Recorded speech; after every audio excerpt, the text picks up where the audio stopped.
डोईवाला में जल्द ही लेखक गांव बनकर तैयार हो जाएगा, जो कि देश विदेश के लेखकों के लिए पूरी व्यवस्थाओं से लैस होगा। विश्व हिंदू दिवस के मौके पर इस लेखक गांव में दर्जनों देशों के लेखक व कवियों ने शिरकत की और हिंदी के महत्व को बताया। कार्यक्रम के दौरान डॉक्टर रमेश पोखरियाल निशंक ने बताया है कि ये लेखक गांव जल्द ही पूरी तरह बनकर तैयार होगा, जिसमें लेखकों के लिए सभी व्यवस्थाएं की जा रही है। उन्होंने बताया है कि यहाँ देश विदेश के लेखक साहित्यकार आकर अध्ययन कर सकेंगे। इस गाँव का उद्देश्य है कि लेखक अपना पूरा जीवन लेखनी में बिता देते हैं, जिसके बाद कई लेखकों को आर्थिक रूप से परेशानियों का सामना करना पड़ता है। ऐसे में परिवार भी उनका साथ छोड़ देते हैं। ऐसे लेखक यहां आकर अपनी रचनाएं लिख सकते हैं, जहां उन्हें रहने व खाने की सुविधाएं मिल सकेगी। साथ ही कहा है कि ये लेखक युवाओं को भी लेखनी में अपना योगदान दे सकेंगे और इस लेखक गांव को पूरी तरह अस्तित्व में आने के बाद यहां अंतर्राष्ट्रीय स्तर के महोत्सवों का भी आयोजन किया जाएगा, ताकि हमारे देश के युवाओं के साथ साथ देश विदेश के लेखक भारत की खूबसूरती को अपनी लेखनी में पिरो सकें।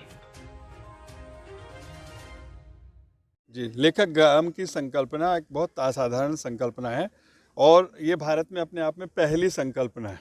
और इसके माध्यम से भारत के और जो प्रवासी लेखक हैं उन सबको एक ऐसा स्थान मिलेगा जहाँ पर उनकी रचनात्मकता को उर्वर होगी और एक असाधारण उपलब्धि इस रूप में आएगी कि उनका लेखन देश में विदेश में हमारे सामने प्रस्तुत हो सकेगा। उसके लिए जो ये सुविधाएं और जो आवश्यक इंफ्रास्ट्रक्चर चाहिए वो जो बनाने का प्रयत्न माननीय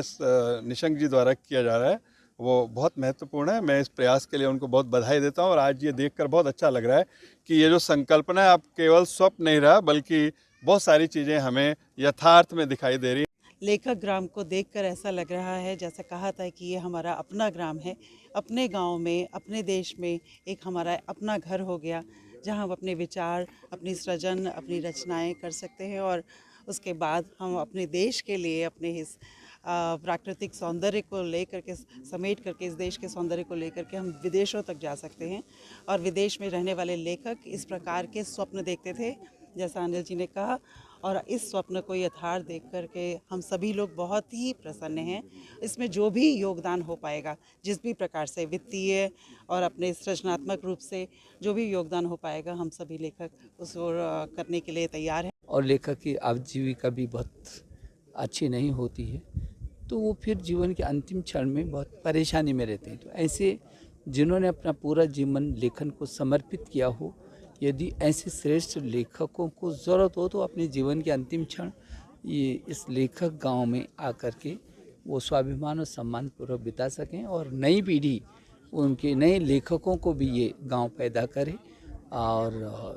जो हिमालय की संस्कृति है, जो यहाँ की प्रकृति है, जो यहाँ का वेद है, पुराण है, उपनिषद है, गंगा है, हिमालय है, आयुर्वेद है, योग है, इन सभी को वो पूरे देश और दुनिया में सरसाने में कोशिश करे, सफल हो। तो ये लेखक गांव, इसलिए आज विश्व हिंदी दिवस जब कल था तो पूरी दुनिया के लगभग 12-14 देशों के जो लोग हैं वो आए हैं जो हिंदी से प्रेम करते हैं। तो आज उन्हीं 12-14 देशों के लोग इस लेखक गांव में आए हैं, जब सभी लोग एक संकल्प लेकर के जा रहे हैं कि एक तो हिंदी को राष्ट्रीय भाषा का दर्जा मिलना चाहिए और हिंदी संयुक्त राष्ट्र की आधिकारिक भाषा होना चाहिए। और जो लेखक हैं वो लेखक यहाँ आकर के वो अपने सपनों को साकार करने के लिए उस मुहिम को आगे बढ़ा सकते हैं और जो भी कहानी, कविता, उपन्यास यहाँ आकर के वो अपनी रचनाओं को पूरा कर सकते हैं।